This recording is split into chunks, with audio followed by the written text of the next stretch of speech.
Vamos para a nossa aula de número 1 de História, conceito de cultura. Cultura, ela vai ter muitos conceitos sobre a palavra cultura. São inúmeros os conceitos de cultura. Ela pode ser usada tanto para agricultura, pode ser usada como padronização cultura de elite, de sociedade, né? Às vezes pode usar até como um termo depreciativo para outra pessoa, fulano é sem cultura,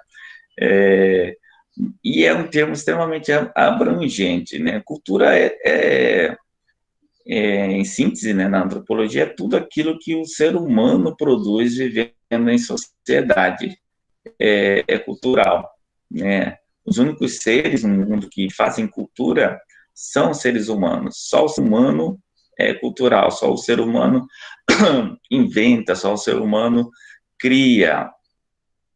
Então, tudo que você vê que foi produzido pelo ser humano, a gente chama de cultural. Por exemplo, na geografia, a gente estuda paisagens, e a gente divide as paisagens naturais e paisagens culturais, né? Naturais seriam aquelas que foram criadas pela natureza, né? E cultural são aquelas que foram criadas pelo ser humano.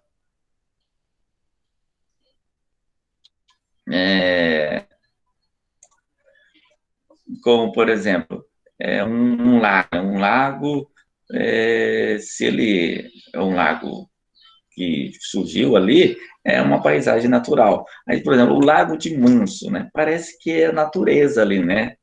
Porém, não é natureza. Foi feito pelo ser humano, então não é cultural, né? O fato de se vestir, nós estamos vestindo roupas, é cultural. O ser humano faz isso. O ser humano que criou isso, inventou isso. Os primeiros seres humanos não usavam roupas, né? E aí nós, seres humanos, né, criamos, né, essa manifestação cultural que é vestir roupa, que é trabalhar, né, que é casar, que é ir para a escola, estudar. Estudar é cultural, né? Você vê os animais se reunindo assim para ter aula? Não, só o ser humano faz isso. Só o ser humano tem esta capacidade. Então, cultura é exatamente aquilo que separa o ser humano de todos os outros seres. Né? Mas nós vamos ver um pouco aí, né, a história desse termo cultura, como que ele nasceu, como que ele foi se desenvolvendo, né, como ele é utilizado até hoje. Originalmente, essa expressão vem do latim, colere, que significa cultivar. Então, você já viu aí que já está relacionado lá com a agricultura, né? Tanto é que na agricultura muita gente usa o termo cultura, né? Cultura do limão, cultura do feijão, cultura do abacate, né? E por aí vai, né? Por quê? Não está errado, é cultivar, né? E cultivar, ele está relacionado com criar, né? Com produzir, né? Então, você está cultivando, está produzindo. Então, é dentro desse sentido mesmo que vem a palavra cultura, né? De criar, né? O ser humano, ele é o único ser que cria o seu próprio modo de vida. Ele muda, ele transforma o seu modo de vida constantemente. Por isso que nós somos seres culturais. Com os romanos, na antiguidade, a palavra cultura foi usada pela primeira vez no sentido de destacar a educação aprimorada de uma pessoa, seu interesse pelas artes e pela ciência e filosofia. Ou seja, ele colocava uma pessoa culta, aquela pessoa, né, que, né, tinha interesse pelas artes, pela ciência, pela filosofia. Assim como vocês, né, vocês seriam classificados naquela época de pessoas cultas, ou seja, com cultura. A abrangência do termo tornou-se de lá até nossos dias cada vez maior, sendo aplicado em mais diversas situações, desde o plantio agrícola, da criação, da pesca, né, por exemplo, até pesca, né, criar peixe, na cultura de peixe. até o trabalho científico realizado numa universidade. Então, tudo aquilo que é criado pelo ser humano é cultural, né? Até aquilo que você não considera muito inteligente, mas foi criado por um ser humano, foi criado por esse ser humano vivendo em sociedade, então é cultural. Vamos dar um exemplo aqui bem básico. Por exemplo,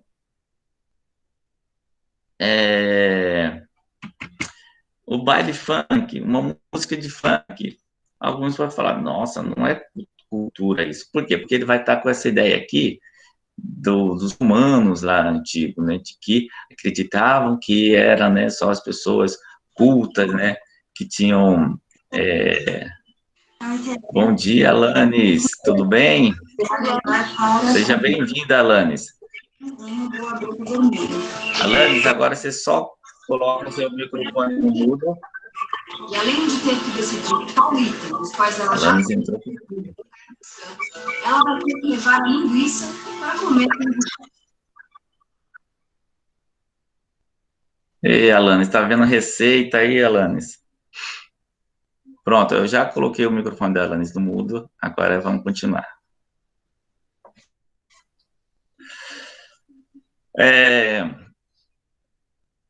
Em todas essas atividades, portanto, podemos aplicar o termo cultura, ou seja, tudo que o ser humano produz. Então, basicamente, o que você resumiria, né, o que é cultura? É tudo aquilo que é criado pelo homem vivendo em sociedade e é transmitido para os seus iguais, os seus semelhantes, de geração em geração. De geração em geração. Aqui nós temos presente agora a... Fala seu nome, você que entrou agora aí. Não está aparecendo o nome para mim aqui.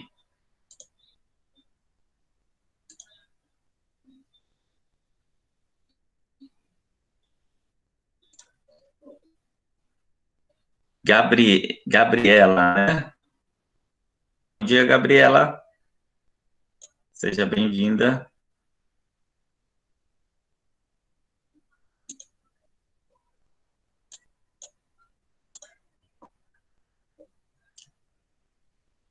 Então, vamos continuar. Voltando. O termo, então. Tudo aquilo que é produzido pelo ser humano vivendo em sociedade é cultural, né? Eu acho que eu já até dei esses exemplos para vocês em outras aulas. Por exemplo, falar, parece que é natural, né? Não, é cultural. A gente só fala porque nós vivemos em sociedade, porque nós vivemos com outros seres humanos e aprendemos com os outros seres humanos. Se você, um exemplo bem hipotético, se você fosse abandonado, bem jovenzinho, numa floresta e fosse criado por lobos, você seria cultural? Não, você não seria cultural. Por quê? Porque você não conviveu com outros seres humanos. Então, tudo aquilo que você vai aprender, você vai aprender de forma natural ali com os animais, você não vai falar.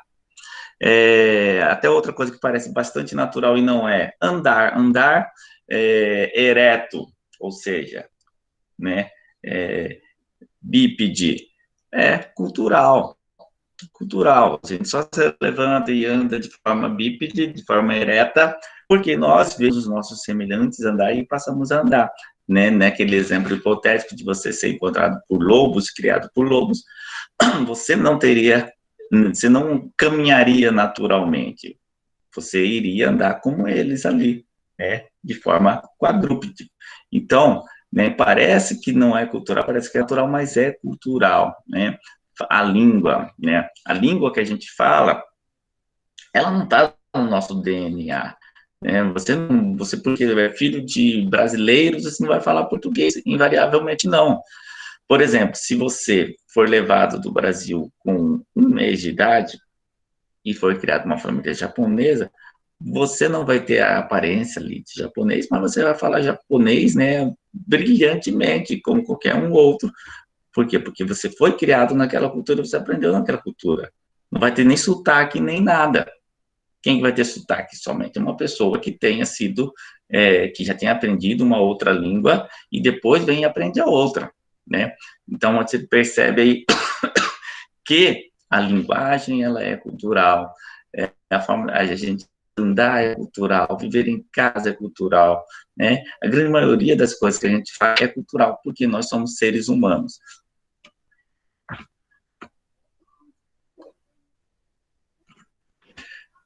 Segundo Aurélio, cultura é o complexo dos padrões de comportamento, das crenças, das instituições e outros valores espirituais e materiais transmitidos coletivamente e característicos de uma sociedade.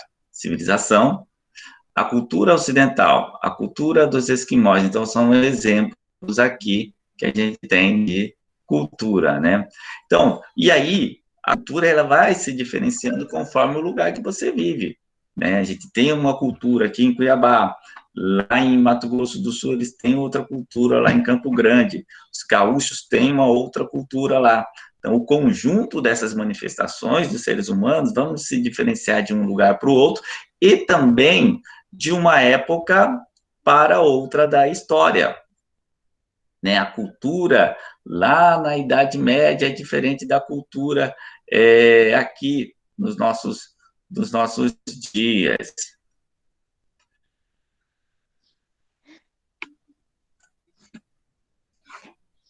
O trabalho do antropólogo. O antropólogo é um estudioso da cultura humana, né? O que é o antropólogo? A palavra antropo quer dizer homem, por isso que a gente usa o termo antropocentrismo, e a antropologia é exatamente um estudo, logia, estudo do ser humano. E os cientistas, né, da antropologia é o antropólogo, que vai estudar o ser humano nessa perspectiva de cultura, de tentar entender a cultura dos seres humanos. Inclusive, um antropólogo, quando ele vai para campo, para pesquisa, ele tem que abandonar todas as suas crenças, né? Porque senão ele vai olhar para outra cultura e vai falar que tudo que aquele povo faz é esquisito, né? Por quê? Porque ele vai estar ali com as crenças dele, da cultura dele. Então, ele tem que abandonar a cultura dele para entender a cultura do outro. Né? Por isso que existem muitos preconceitos culturais, né? Que a pessoa não entende a cultura do outro e coloca a cultura dela como se fosse uma cultura superior, né? Como se fosse o correto. Não existe isso de correto, né? As culturas são diferentes, não tem uma cultura superior a outra. Existem culturas diferentes. E o antropólogo ele vai tentar entender exatamente isso, esse sistema de crenças, né, essas características da vida em sociedade. Culturas não se igualam, sim, se assemelham. Então, diferentes grupos humanos, diferentes culturas. Aí nós vamos ter culturas parecidas, né? Dentro do Brasil, nós temos uma cultura brasileira. Porém, nós temos vários Brasis num Brasil, né? Se você vê o comportamento lá no Nordeste e aqui, em Cuiabá, vai ser muito diferente, né? Desde o modo de se vestir, o falar, a culinária, né? Várias manifestações, inúmeras manifestações vão ser diferentes. O que nós vamos ter em comum? Nós vamos ter em comum a língua portuguesa, o cristianismo, os valores do cristianismo, né? E aí, nós vamos ter uma série de diferenças, né? Então, o que vai ter, o que o cuiabano e o e o nordestino são? Eles são semelhantes, a cultura brasileira, mas, né, o que prepondera são as diferenças, né? Quando você encontra o nordestino, você logo nota a diferença. Quando o nordestino encontra o cuiabano, ele já nota a diferença em você. E assim sucessivamente, os paulistas, né, os cariocas têm todo o jeito deles, têm toda a cultura deles. Então, nós não vamos ter uma padronização cultural, nós vamos ter uma variação cultural. O Brasil é fruto, né, de uma miscigenação cultural muito grande. Então, o monoteísmo, por se tornar semelhante às sociedades, os povos que acreditam em um só Deus, mas assemelham-se apenas à forma de cultuar esses deuses, seu significado, o que ele representa, enfim, todo o sistema é diferente de um povo para o outro. É só a gente pensar no próprio catolicismo. O catolicismo aqui no Brasil é bem diferente do catolicismo na Europa. Porque o catolicismo daqui, ele está carregado de que vieram da África, vieram com os africanos né, se harmonizaram aí com o catolicismo. Né? Então, por exemplo, na Bahia tem a lavagem das escadarias do Senhor do Bonfim, né? O que é impensado aqui lá na Europa. Né? Então, é uma manifestação completamente diferente do catolicismo europeu. Então, você percebe aí, né, o cristianismo ele vai fazer com que haja algo em comum entre essas culturas, mas vão ter inúmeras particularidades. No Brasil, as mesmas formas de conduta e os padrões culturais mudam nitidamente de uma região para outra. É o que eu já estava dando um exemplo do nordestino para o cuiabano. Embora formalmente haja uma unidade cultural determinada, principalmente pela unicidade do idioma, né, do português e da religião católica, na prática, porém, a situação é outra. Há uma cultura regional no norte que bem caracteriza o estilo de vida do homem da Amazônia. E o diferencia literalmente do habitante do sudeste e do sul. Então, nós vamos ter vários Brasis. Né? Por exemplo, lá no Amazonas, vamos comer o tatacá, né? Dificilmente você vai encontrar no sudeste. Tem uma série de características, não só na alimentação, mas em vários comportamentos. Né? Então, resumidamente, né, nós temos um padrão cultural no Brasil, que é a língua portuguesa e a religião católica, mas temos inúmeros Brasis por causa das particularidades regionais, porque somos um país continental e, né, temos muitas diferenças aí na forma da migração. E aí, o significado de diversidade cultural. A diversidade cultural está diretamente ligada à pluralidade da expressão, à variedade dos costumes e às maneiras de diferenciação. A miscigenação cultural, no entanto, possibilita que um pouco da diversidade cultural da Ásia resida na América, que uma parcela da África esteja na Europa, e assim por diante. É o que eu já estava falando para vocês. O que nós temos aqui? Nós temos um pouco da religião africana no nosso catolicismo. Nós temos muito do europeu aqui no Brasil. Por quê? Tudo isso foi fruto da colonização do Brasil. Então, no Brasil é miscigenado, ou seja, misturado. Ele teve contribuição de vários povos. Então, da Europa, que foi o colonizador, do africano, que veio escravizado, do indígena, que já vivia aqui. Então, o brasileiro vai ser diferente de tudo o que já existia no mundo até então. Né? Porque ele não vai ser um europeu, ele não vai ser um africano. Né? O europeu que veio para cá, ele não é mais europeu, ele é brasileiro. Né? Vai mudar a manifestação cultural dele. O descendente de africano que está aqui já não tem mais nada a ver com a África. Né? Ele é afrodescendente, ele é afro-brasileiro. Se, por exemplo, uma pessoa que nasceu aqui é filho de descendentes africanos, mas ele vai para a África, né? Eles vão olhar com estranheza, porque ele vai ser diferente, porque ele não é mais de lá, não é daquela cultura mais, ele é daqui dessa cultura, né? E aí, por quê? Porque ele vai ter um pouco do europeu nele, ele vai ter um pouco do indígena nele, né? Então, vai haver essa junção de cultura, por isso que a gente fala que o Brasil é um país miscigenado, por isso o brasileiro ele não tem um padrão físico, um padrão cultural como o europeu. Exatamente por isso. Porque o nosso arcabouço cultural ele é muito variado. Né? Nós temos muitos elementos. Se a gente for ver nossas palavras, nós falamos palavras de origem indígena, nós falamos palavras de origem africana, falamos, na maioria, palavras de origem europeia. Diversidade cultural no Brasil.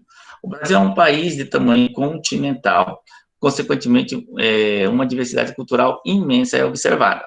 Não é necessário pensar muito para lembrar um dos costumes do Rio Grande do Sul. São diferentes dos costumes do Nordeste, né? O exemplo que eu sempre dou, né? Você não vai ver no Nordeste lá o cara tomando chimarrão. Você não vai ver no Sul o camarada falando, oxe, né? Oxente, né? É mais do Nordeste, né? Ah, dois estados de muita tradição que abrangem o mesmo território e ainda assim de diferenças enormes nos costumes observados. Assim, o Brasil, por ter uma imensa extensão territorial, compreende costumes diversos ao longo do seu país, desde as diferenciações climáticas, como as econômicas, sociais, gastronômicas e culturais. Então, nós vamos ter muita coisa diferente, né? Por exemplo, como chamar um produto, né? Em cada região vai ser chamado de um jeito, uma comida, às vezes é a mesma comida, mas o nome que é chamado aquela comida é diferente. Isso se dá por quê? Por causa da diversidade cultural do Brasil, por causa desse tamanho desse país continental.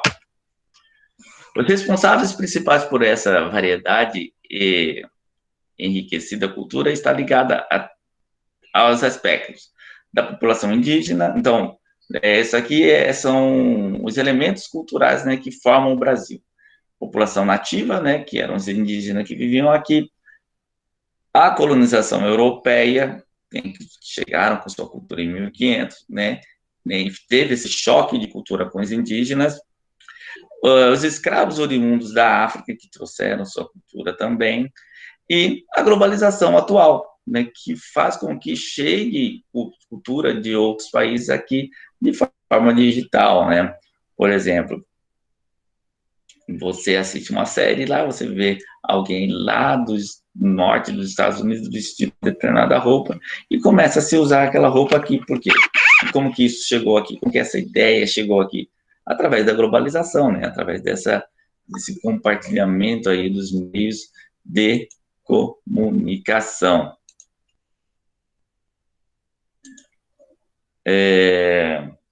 Então, esses elementos aqui são importantíssimos, você não deve esquecer. Brasil é resultado do quê? Resultado da cultura do índio, da cultura do europeu, do africano, da migração também que houve a partir do século XIX, do século XX, quando acabou a escravidão, os europeus começaram a vir para cá para trabalhar, ou seja, você já não tem mais só aquele europeu que está aqui para explorar, você vai ter aquele europeu que vai estar aqui para trabalhar, né, e ser explorados. Sofreram muito esses europeus que vieram para cá, na segunda leva da migração. Eu estou falando de globalização. Então, a globalização como um risco à diversidade cultural. Por que a globalização é um risco à diversidade cultural? Porque acaba... Vai dar tchau para o Xamã e dar tchau para o Sofia.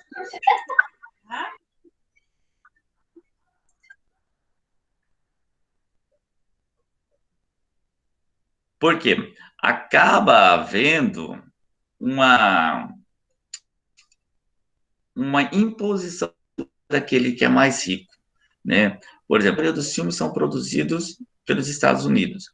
Então, as pessoas começam, o mundo inteiro acaba recebendo esse padrão cultural dos Estados Unidos. E o que acontece? As pessoas começam a imitar, né, esse padrão cultural dos Estados Unidos. Por exemplo, a gente usa muitos termos em inglês, né? Ok, né? Por que todo mundo fala ok, ok, ok, não fala certo, né? Por quê? Por causa desse padrão cultural que vem dos Estados Unidos, né? Então, o que acontece, né? Se a globalização vai ficando mais forte, né? E aí o país mais rico vai atingindo o mundo todo, ele começa a ditar as regras, né? O que vamos vestir, o que vamos comer, né? Estamos exemplo aí dos fast food, né? Todo mundo come essa comida, esses fast food, né?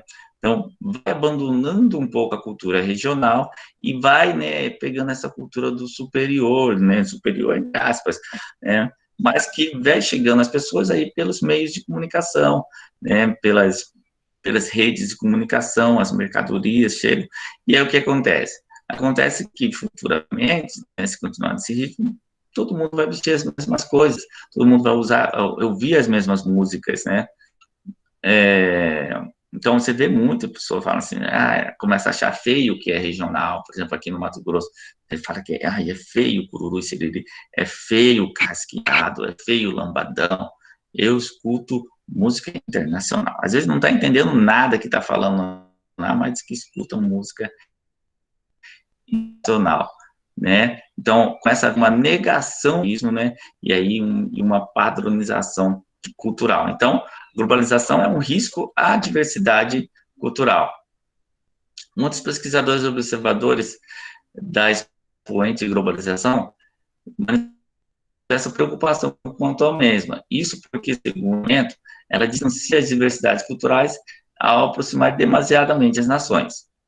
A Unesco emitiu um seguinte sobre a diversidade, a Declaração sobre a Diversidade Cultural, reconhecendo inúmeras culturas do mundo como uma herança em comum da sociedade. Então, por exemplo, o que é esse risco, né? Por exemplo, línguas indígenas estão morrendo. Quando a gente pergunta quantas línguas falam no Brasil, as pessoas falam uma só. Lógico que não. Nós temos mais de 100 e poucas línguas indígenas faladas no Brasil, mas que aos poucos estão morrendo, porque os mais jovens vão abandonando a língua nativa, né, vão aprendendo português e, né, vai morrendo aquela língua. Então, isso é um risco, né, à diversidade cultural. A humanidade, assim, estaria na responsabilidade de proteger e promover a diversidade cultural. O objetivo de manutenção das culturas é a permanência da identidade cultural das diferentes nações, né, para que não acabem as diversidades culturais. O que acaba acontecendo com a globalização? Uma padronização cultural. A globalização unida ao sistema capitalista faz com que haja uma hegemonia. Hegemonia é quando um país exerce influência sobre o outro, né? Pode haver uma hegemonia localizada num continente ou uma hegemonia mundial, que é o que acontece hoje com os Estados Unidos da América. Da hegemonia cultural das ilhas, assim havendo a padronização cultural, tendo como molde a cultura da nação hegemônica, que é a nação mais rica, é o que eu falei para vocês. Acaba que todo mundo acaba se comportando como uma pessoa daquele país, né? Acaba todo mundo se vestindo como eles, comendo as comidas que eles comem, né? E vai aos poucos morrendo a diversidade cultural. É isso, então, ficamos por aqui.